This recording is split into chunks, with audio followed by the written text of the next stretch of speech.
न्योता पेठवानी न्योता करीना स्वीकार जी लिहिनाया रख मोर आदित्य गोसाइया परती के सुन ली पुकार जी दुनो बेरा आदित्य तो सझिया फजीरे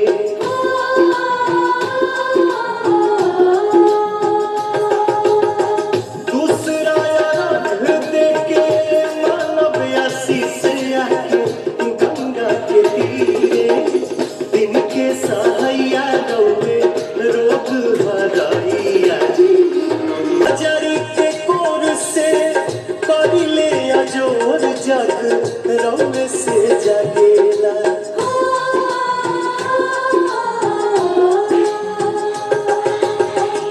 रंग से रात होला रंग से दिन काल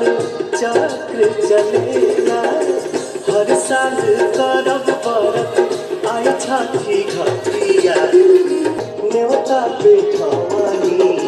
न्योता करीना स्वीकार जी